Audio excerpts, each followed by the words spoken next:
जब सिद्धार्थ ने रुक्मिणी से ये कहा कि उसे उस देवयानी की तलाश है जिसका उसके भाई ने एक्सीडेंट किया था, तो रुक्मिणी थोड़ा सोच में पड़ गई थी।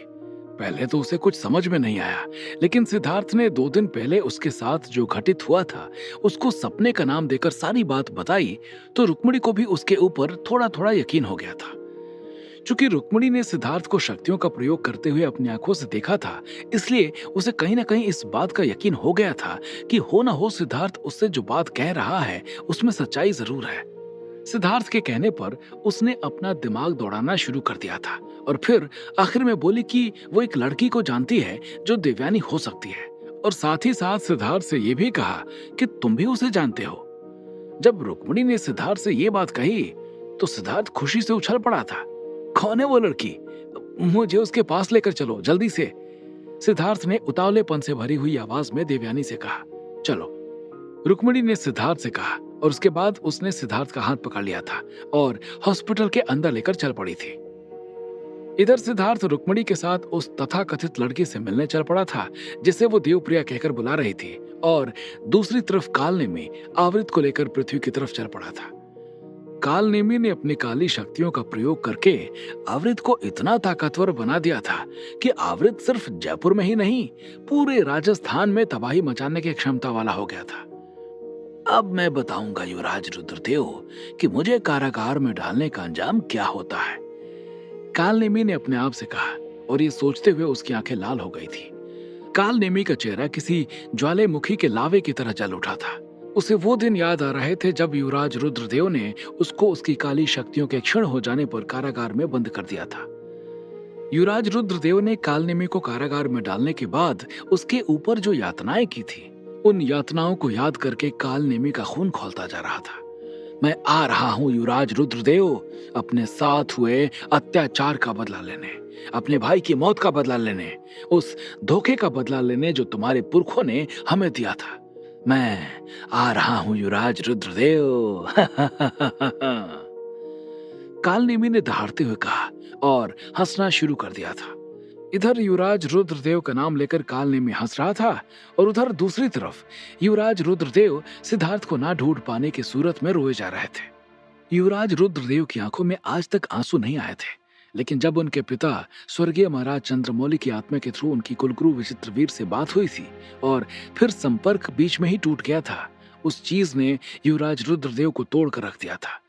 क्योंकि युवराज रुद्रदेव इस बात को भली भांति जानते थे कि हो ना हो इंद्रनगर के ऊपर कोई ना कोई संकट जरूर आया है, इसलिए आत्मा मणि के साथ संपर्क टूटा है, वरना संपर्क टूटना इतना आसान नहीं है।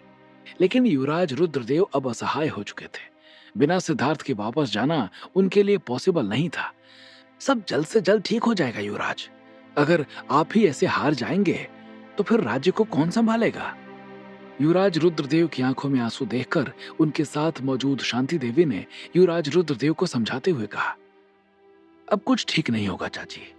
मुझे इतना ज्यादा डर लग रहा है कि अब मेरी उम्मीदें एक एक करके मरती जा रही हैं। युवराज रुद्रदेव ने शांति देवी की ओर देखते हुए कहा।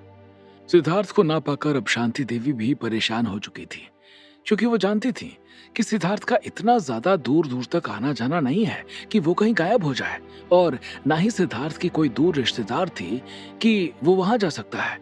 इसलिए उन्हें भी सिद्धार्थ के मिलने की उम्मीद कम हो गई थी, लेकिन फिर भी वो युवराज रुद्रदेव को सांत्वना देने की कोशिश कर रही थी। शांति देवी अभी युवराज रुद्रदेव की तरफ देखते हुए उन्हें सांत्वना देने की कोशिश कर ही रही थी कि तभी उनकी निगाह युवराज रुद्रदेव के हाथ में मौजूद एक अंगूठी की तरफ चली गई थी, जो एक अजीब सी रोशनी के साथ चमक रही थी। ये क्या हो रहा है युवराज?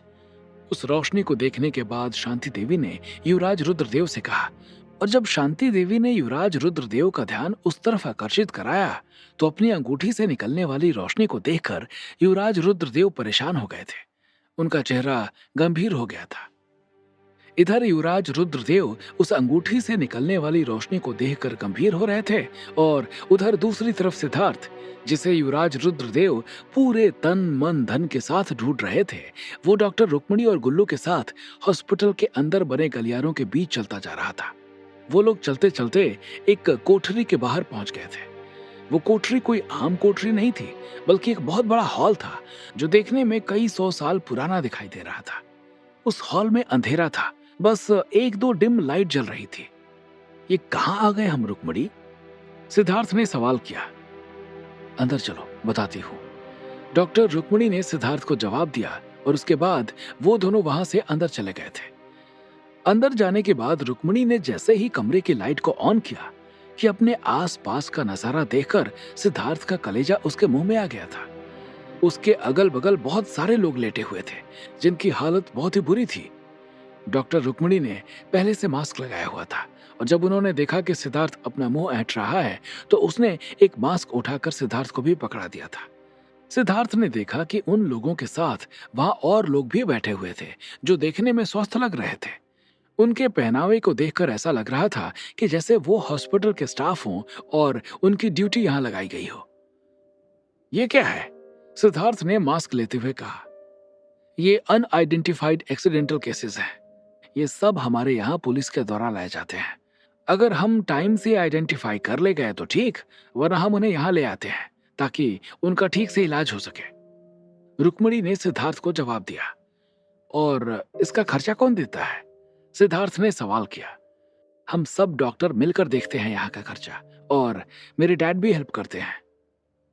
रुक्मणी ने सिद्धार्थ को जवाब दिया। रुक्मणी की नेक दिली को जानकर सिद्धार्थ का मन भर आया था। बहुत नेक काम कर रही हो तुम रुक्मणी। अगर मुझे मदद करने का मौका मिला तो मैं भी इसमें मदद करूंगा। सिद्धार्थ ने रुक्मणी को देखते हुए कहा और फिर आगे बोला। वो लड़की कहाँ है जिसके बारे में तुम बता रही थी? हाँ, आओ दिखाती हूँ। इतना कहकर रुक्मणी ने सिद्धार्थ को अपने पीछे आने का इशारा किया और उसका इशारा पाकर सिद्धार्थ उसके पीछे पीछे चल पड़ा था और गुल्लू सिद्धार्थ के पीछे पीछे चल पड़ा था। वो दोनों रुक्मणी के साथ हॉल के अंदर बने एक कमरे में पहुंच गए थे। वहां पर एक लड़की लेटी हुई थी। उसके सिर पर पट्टियां बंधी हुई थी और उसके हाथ पैर भी टूटे हुए थे। देखो सिद्धार्थ, इसे, रुक्मणी ने उसके पास जाते हुए कहा। सिद्धार्थ भी उसके करीब पहुंच गया था और झुककर देखने ही वाला था कि तभी उसके कानों में गुल्लू की आवाज सुनाई पड़ी। 1 मिनट रुक जाओ सिद्धार्थ। गुल्लू की आवाज सुनकर सिद्धार्थ रुक गया था और फिर उसने गुल्लू की ओर देखा, मानो वो पूछना चाह रहा हो, क्यों भाई गुल्लू, क्या हुआ?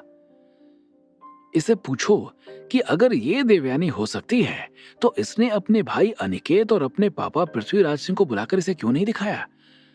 सिद्धार्थ के सवालिया तरीके से देखने पर गुल्लू ने उसकी ओर देखते हुए कहा, और जब गुल्लू ने ये बात कही तो सिद्धार्थ को भी उसकी बात ठीक लगी, क्योंकि रुक्मणी ने ही सिद्धार्थ से कहा था कि उसके पापा पार्वती नदी के आसपास मिलने वाली संदिग्ध लाशों की शिनाख्त करा रहे हैं ताकि वो उस लड़की को ढूंढकर उसका अंतिम संस्कार करा सके। एक लड़की की शिनाख्त कराने के लिए मध्य प्रदेश प्रवास करना और दूसरी तरफ इस लड़की से मिलने ना आना, इस चीज ने सिद्धार्थ को थोड़ा संशय में डाल दिया था। गुल्लू के याद दिलाने पर जब सिद्धार्थ रुक गया तो उसे रुकते देखकर रुक्मणी ने उसकी ओर देखा और बोली, क्या हुआ सिद्धार्थ, तुम अचानक से रुक क्यों गए? रुक्मणी, मैं तुमसे एक सवाल पूछने जा रहा हूं, उसका सही सही जवाब देना। सिद्धार्थ ने गंभीरता भरी आवाज में कहा। बोलो, रुक्मणी ने लापरवाही के साथ जवाब दिया।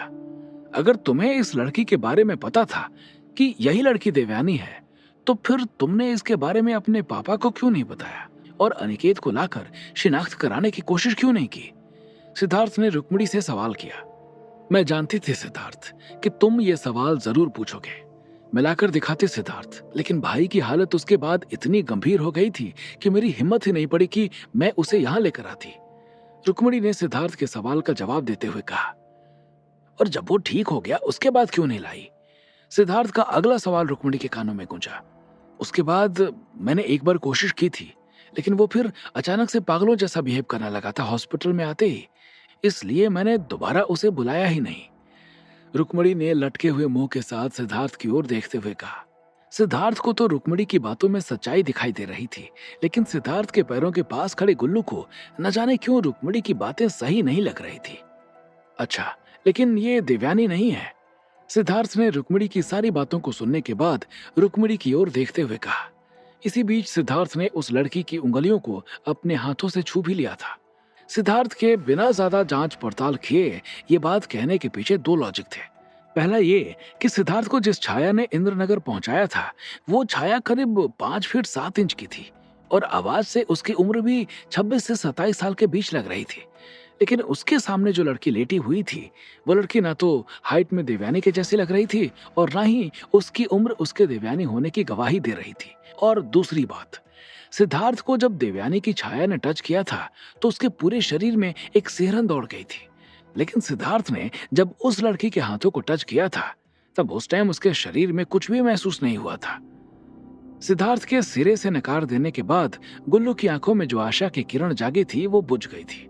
उसका देवयानी से मिलने का जो प्रतीक्षा का समय था वो लंबा होता जा रहा था। तुम पूरे यकीन के साथ इस बात को कह रहे हो सिद्धार्थ? सिद्धार्थ के नकारने के बाद रुक्मिणी ने उससे सवाल किया। हाँ, पूरे यकीन के साथ 100%, सिद्धार्थ ने रुक्मिणी से कहा और उसके बाद वहां से बाहर निकल आया था। सिद्धार्थ को वहां से बाहर निकलते देखकर गुल्लू और रुक्मिणी भी उसके पीछे पीछे चले आए थे। सिद्धार्थ, रुक्मिणी और गुल्लू हॉस्पिटल के कॉरिडोर में पहुंच चुके थे और जब वो कॉरिडोर से होते हुए जा रहे थे, ठीक उसी वक्त दानू देवयानी के बेड को लेकर कॉरिडोर में एंटर कर रहा था।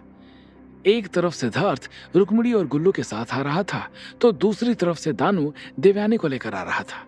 सिद्धार्थ एकदम उनके करीब आ चुका था। न तो सिद्धार्थ का ध्यान अपने सामने आ रहे दानू के ऊपर था और न ही दानू का ध्यान सिद्धार्थ के ऊपर था। और वो दोनों लोग जैसे ही आमने सामने पहुंचे कि तभी सिद्धार्थ का ध्यान अंदर बैठे एक बच्चे के ऊपर चला गया था। और जैसे ही सिद्धार्थ का ध्यान थोड़ा सा भटका कि भीड़ भाड़ होने की वजह से वो दानू से टकरा गया था और दानू से टकराने के बाद सिद्धार्थ देवयानी के बेड की ओर गिरने लगा था।